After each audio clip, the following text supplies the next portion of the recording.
Carrick silences doubters as manunited close on Champions League. You can lose games of football. It's about bouncing back. The world doesn't end because we lose. Michael Carrick's summary of last Monday's shock home defeat by Leeds, as he was assessing Manchester United's return to form with their 1-0 win at Chelsea, was typical of the man. Never to high in victory, never to low in defeat. He was like that as a player, and nothing has changed now. He's in the dugout at a time when questions were starting to be asked of him as well as his team. The complaint has been that since Carrick's initial introduction, and specifically the draw at West Ham on the 10th of February, performances have been average. Results have been decent though, better than anyone else over the comparable period. It took a first home defeat to Leeds since 1981 for the Real Moans to start. The commerce previously viewed as an asset became a negative. Inaction was seen as conservative. All week the question has been asked, is Carrick up to the job? Well, there was nothing aesthetically pleasing about this latest triumph. But given only Ole Gunnar Solskjaer, of all the post-Sir Alex Ferguson bosses, had experienced the feeling of winning at Stamford Bridge, style was a secondary element. Chelsea may have hit the woodwork 3 times. They may have carried the more consistent threat. But Carrick's team was the one that delivered. It was a game for a result, he said. And we managed to find it. There was more to it though. There was overcoming the adversity of knowing that, on top of the 3 central defenders he knew would be missing, Matthijs de Ligt through injury and Lisandro Martinez and Harry Maguire due to suspension, Carrick then lost a 4th, Lenny Yoro, to a training ground injury that came so late in the week. His chosen pairing, Noussair Mazraoui and Aidan Heaven, could only prepare with walkthroughs. I love when you see players thrive in those moments, said Carrick. Heaven, 19, had not started a game under Carrick, having first been given his chance by Ruben Amorim, and then his immediate replacement Darren Fletcher. Aidan has not played a lot of football recently, and to come into that environment is not something that you can take for granted, said Carrick. We say the same things to young players all the time.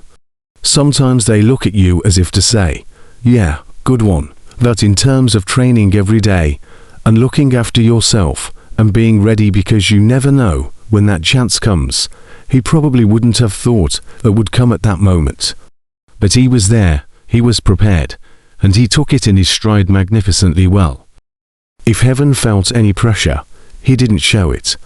The same is also true of Carrick, although admittedly it helps to have someone like Bruno Fernandes in his team.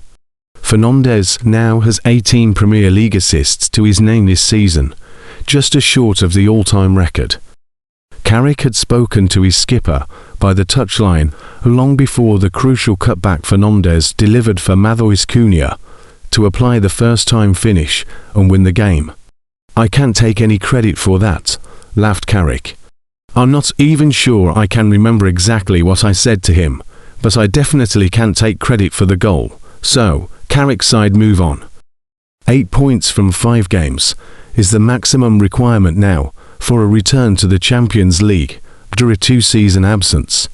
It will probably take less given Liverpool still have to play Everton and Chelsea, in addition to their own trip to Old Trafford on the 3rd of May. At some point, there will be clarity over Carrick's position. It feels like he has come through a big moment with a lot of pressure, even if he hasn't really viewed this week the same way. We were fine, you know, he said, of Monday. We learned from things and spoke about a few things, but that's football. The league is what it is. There are results all over the place. We weren't getting down about that at all. If anything, we looked at it and thought, we're right near the top, if not top of the last 12 games.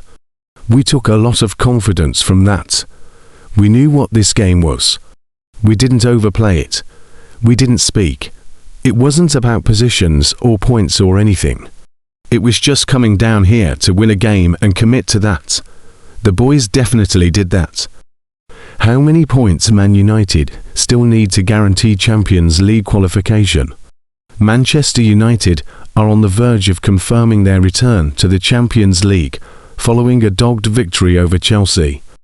Manchester United could guarantee themselves Champions League football for next season against Liverpool in 2 weeks after winning at Chelsea. Michael Carrick's side put in a tremendous display on Saturday night to leave Stamford Bridge with all 3 points and stretch the gap from 6th place Chelsea to double figures. Just 5 games of the 2025-26 season remain, and United are in an excellent position to seal a return to Europe's top club competition as they sit 10 points clear of the Blues. Wins against Brentford and Liverpool at Old Trafford in their next 2 fixtures will actually seal Champions League football for next season, regardless of what Chelsea do. Liam Rosenior's side can close the gap before United next play, as they face Brighton in just a few days, with that game brought forward due to their involvement in the FA Cup semi-finals. However, defeat on the South Coast will make their task that much more difficult, with United subsequently closer to the Champions League. Fernandes was asked about playing in that competition again after the 1-0 victory, with his mindset clear despite the fact that United are all but back in Europe's top club competition. He told TNT Sports, "I feel 3 points closer. That's it. Now we have another game that we have to win. We know that we need points to get that place secured, and we're going to do everything we can to get it as quickly as possible." On the same topic, Carrick said, "There's a gap in the league to being outside Champions League places. It wasn't so much that, but the enjoyment of the win. Coming here is tough. We have found it hard over the years, and to have that moment in the end. They are the ones you want to remember. We won't get carried away, but we will enjoy the result tonight." Sunday, May 3rd is the earliest date United can seal that achievement, and to do so potentially at the expense of Liverpool would be quite satisfying. Arne Slot's side face Everton in the Merseyside derby on Sunday, and follow that up with another big derby away to United.